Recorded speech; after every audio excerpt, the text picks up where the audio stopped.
السلام علیکم، کیسے ہیں آپ سب؟ امید ہے کہ آپ سب ٹھیک ہوں گے، خوش باش ہوں گے، گھروں میں آباد ہوں گے۔ تنقید اور تحقیق کا باہمی تعلق اور اس کے علاوہ کس طرح آپ کو پیپر میں کوشچن آ سکتا ہے۔ تنقید اور تحقیق کا باہمی تعلق آ سکتا ہے۔ اس کے بعد تنقید اور تحقیق ایک دوسرے کے لازم ملزوم ہے، اس کو بیان کرنا ہوگا آپ نے۔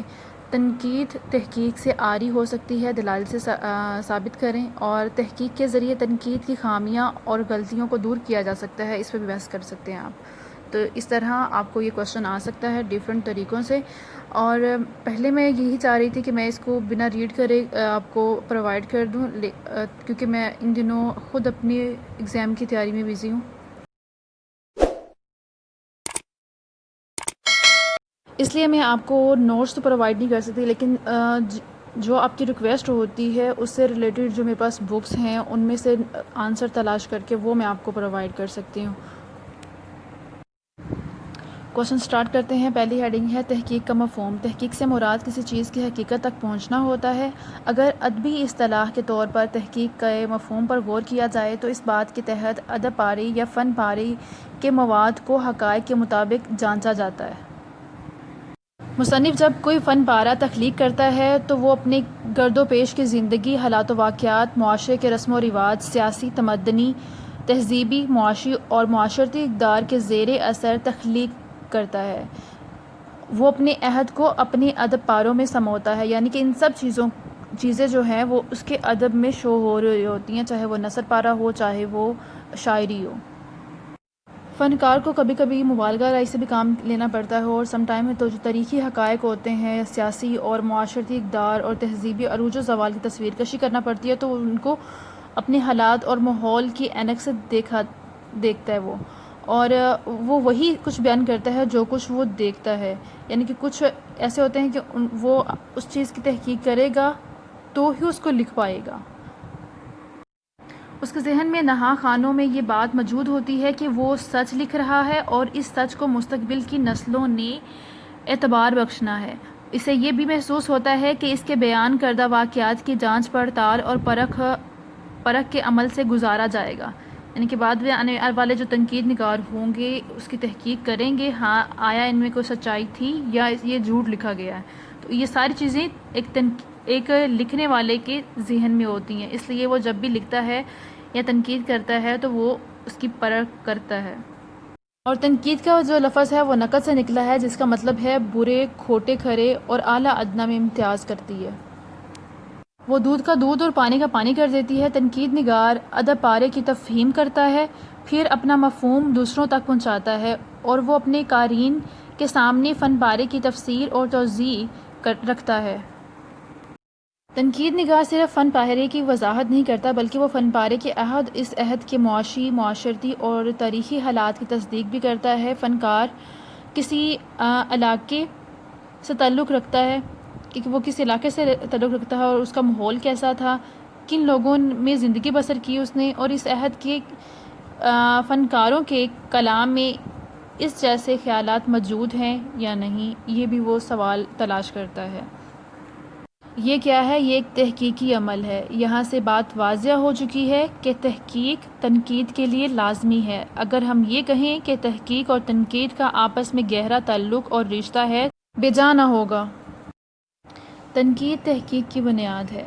تحقیق کا کام حقائق کی تلاش ہے۔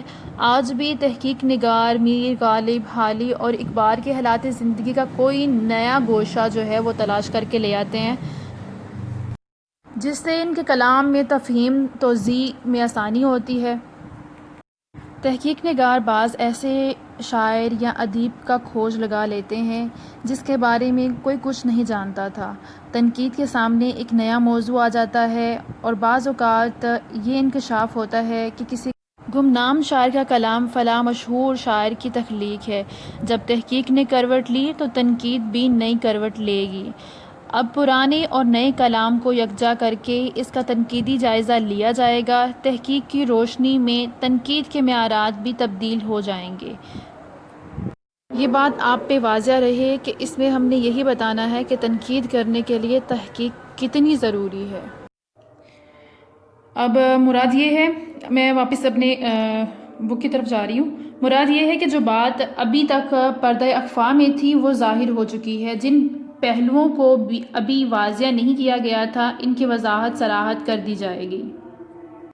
ڈاکٹر جمیل جلبی جو ہیں وہ تحقیق کی بنیادی اہمیت واضح کرتے ہوئے لکھتے ہیں، یہ بات کہہ کر میں واضح کرنا چاہتا ہوں کہ جیسے علم سائنس یا علوم سائنس میں تحقیق بنیادی اہمیت رکھتی ہے، اسی طرح ادب، شاعری اور تخلیق میں بھی بنیادی اہمیت رکھتی ہے۔ اگر شاعر کو یہ معلوم ہے کہ اسے کیا کرنا ہے اور کس طرح کرنا ہے اور اس کے اسلاف نے یہ کام کیسے اور کیوں کیا تھا، تو وہ نہ صرف بہتر بلکہ زندہ رہنے والی شاعری کر سکے گا۔ جیسے عمارت بنانے سے پہلے عمارت کے پورے نقشے، اس کی ضرورت، اس کے مقصد، زمین جس پر وہ عمارت بنائی جا رہی ہے، آب و ہوا، ماحول اور موجودہ سامان عمارت وغیرہ سے پوری طرح واقف ہونا ضروری ہے۔ اسی طرح تخلیق، تنقید اور علم و ادب کی ہر شاخ کو پورے طور پر پروان چڑھانے کے لیے تحقیق کا عمل ضروری ہے۔ وہ ادیب، نقاد اور شاعر جو تحقیق سے دامن بچاتے ہیں، اسے بے ضرورت اور غیر اہم سمجھتے ہیں۔ وہ لوگ جو بے خبری میں اپنی تخلیق تحریر سے سرسری طور پر گزر جانا چاہتے ہیں، علم و ادب کی دنیا میں ہرگز وہ کام نہیں کر سکتے جس کی وہ آرزو رکھتے ہیں۔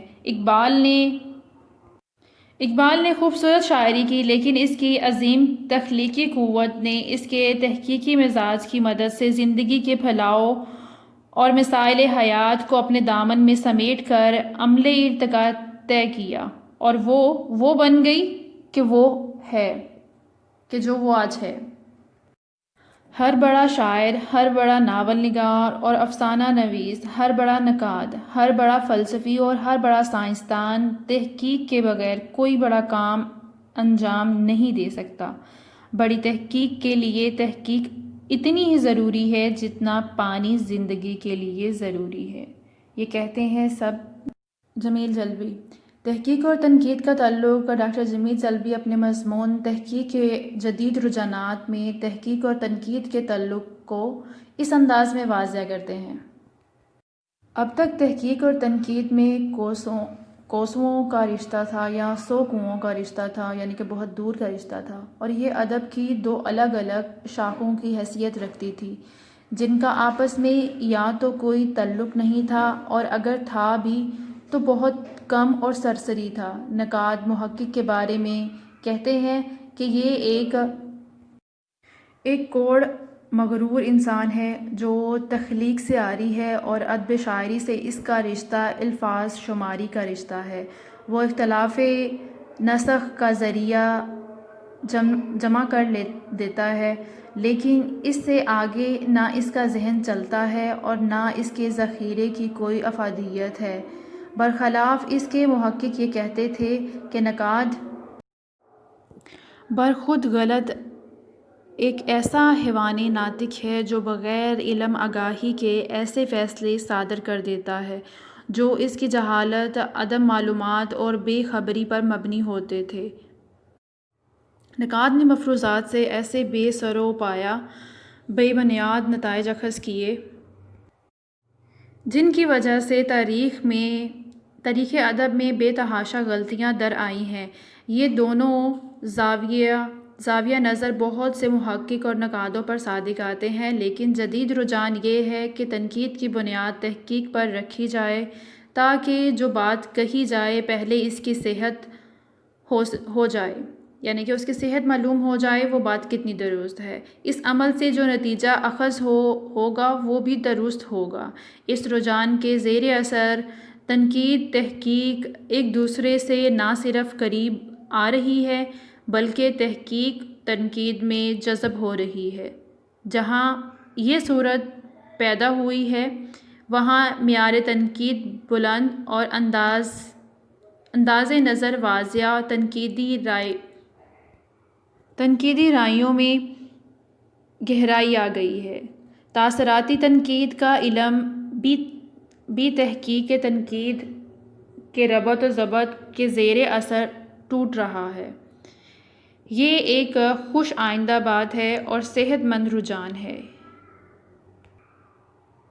محقق کہتے ہیں تحقیق کرنے والے کو۔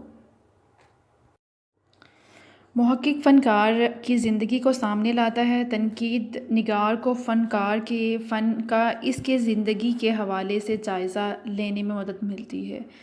یہ شعر دیکھیے: دل ولی کا لے لیا دلی نے چین، جا کہے کوئی محمد شاہ سوں۔ یہ پرانی ولی سب سے پہلے شاعر ہیں، تو ان کو سب سے پہلے شاعر مانا جاتا ہے۔ سوں سے پرانی اردو میں اس کا میننگ یہ تھا۔ سب سے پہلے پڑھنے والے کے ذہن میں یہ سوال ابھرتا ہے کہ محمد شاہ کون تھے؟ جب قاری اپنے ذہن پر زور دیتا ہے تو محمد شاہ رنگیلا کی تصویر اس کی آنکھوں کے سامنے آ جاتی ہے۔ محمد شاہ رنگیلا کے نام کے ساتھ اس دور کی رنگینیاں بھی قاری کو یاد آنے لگتی ہیں۔ نقاد جب قدیم عہد کے کسی شاعر کے کلام کی وضاحت کرتا ہے تو وہ الفاظ کے قدیم مفاہیم معنی پر بھی تحقیق کرتا ہے۔ بہت سے الفاظ ایسے بھی ہوتے ہیں جن کے معنی آج کے دور میں مختلف ہیں۔ بعض اوقات کوئی شعر کسی خاص پس منظر یا واقعے کی پیش نظر کہا گیا ہوتا ہے۔ نقاد تحقیق کر کے اس خاص منظر یا واقعے کو سامنے لاتا ہے۔ اس طرح شعر کی پرتیں کھل جاتی ہیں اور قاری کے لیے آسانی پیدا ہو جاتی ہے۔ آگے چلتے ہیں۔ تحقیق کے ذریعے شاعرہ کے ابتدائی کلام کے بارے میں بہت سی معلومات ملتی ہیں۔ ڈاکٹر سید عبداللہ اس ضامن میں رقم طراز ہیں۔ اردو ادب کے اولین نقاد بیشتر وہ بزرگ تھے جو ادب کے مورخ پہلے تھے، نقاد بعد میں تھے۔ شبلی کی شعر العجم تاریخ پہلے ہے، تنقید کی کتاب بعد میں۔ مورخ بھی نقاد کو کہتے ہیں جو ایک تنقید کر رہا ہو کسی ادب پارے پر۔ آگے دیکھتے ہیں۔ حالی مقدمہ شعر و شاعری میں تو صرف ناقد کے روپ میں جلوہ گر ہوئے ہیں، مگر حیات سعدی، یادگار غالب اور حیات جاوید میں ان کے ناقدانہ حیثیت ضمنی ہے، سوانح نگارانہ حیثیت پہلے ہے۔ چنانچہ ان کتابوں میں امر واقعہ کی تحقیق ہی مقصود بالذات ہے، ٹھیک ہے، اور ان وجوہ سے کم و بیش 50 سال تک تنقید اور تاریخ نگاری قریباً باہم یکجان رہے، اور امر واقعہ کی تحقیق رجحان ہماری تنقید میں اس درجہ غالب رہا کہ اردو کے ادب کے نقاد محقق ہی کہلائے۔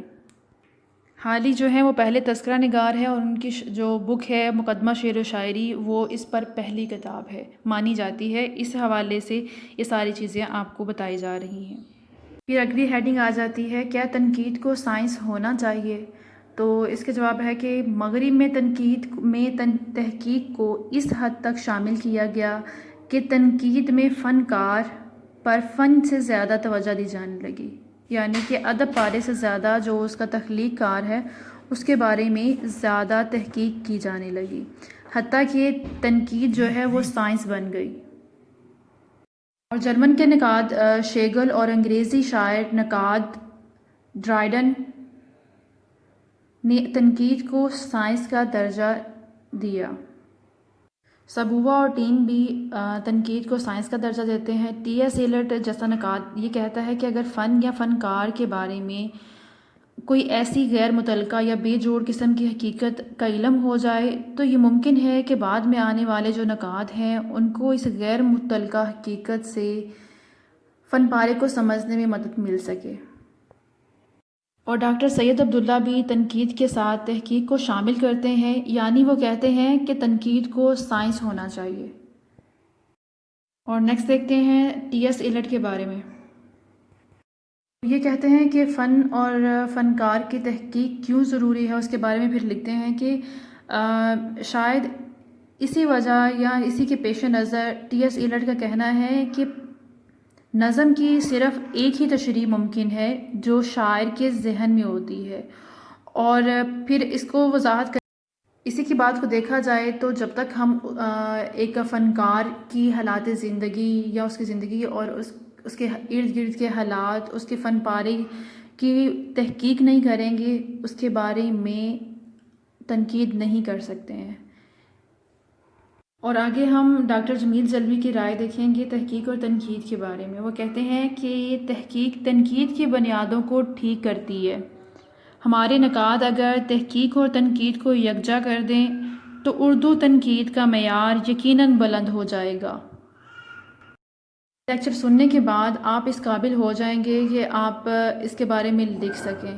اور جو یہ کوٹیشن ہے کہ ٹی ایس ایلٹ نے کیا کہا ہے، ڈاکٹر سید عبداللہ نے کیا کہا ہے، ڈاکٹر جمیل جلوی نے کیا کہا ہے، ان کو میں نے انڈر لائن کیا ہوا تھا، اور آپ نے جب وہاں پہ لکھنا ہے تو اس کو بڑی خوبصورت انداز میں لکھنا ہے۔ باقی سب آپ اپنے پاس سے لکھ سکتے ہیں، لیکن انہیں آپ نے انہی کے الفاظ میں لکھنا ہے۔ تو یعنی کہ اس کو آپ یاد کر کے ایک نوٹس کے طور پر الگ جگہ پہ لکھیں، جن کو آپ نے بار بار ریوائز کرنا اور اچھے سے یاد ہو جائے۔ ہم نے اب تک جتنی بھی بحث کی ہے اس میں یہی نتیجہ نکلتا ہے کہ تنقید تحقیق ایک ہی گاڑی کے دو پہیے ہیں۔ مقصد حقائق تک پہنچنا اور تشریح تفہیم کرنا ہے۔ جب تنقید ان عوامل کو تلاش کرتی ہے جو تخلیقی عمل کے دوران اثر انداز ہوئے، یہ تحقیق کی حدود میں داخل ہو جاتی ہے۔ تنقید اور تحقیق ادب ہی کی شاخیں ہیں۔ ان دونوں کا مقصد معاشرے میں اصلاح اور بہتری لانا ہوتا ہے۔ تحقیق اور تنقید کا رشتہ بڑا گہرا ہے۔ یہ دونوں ایک دوسرے کے لیے ناگزیر ہیں۔ دونوں کا ساتھ ساتھ چلنا ادب کے لیے فائدہ مند ہے۔ Thank you for watching. اللہ حافظ۔ Please like and subscribe.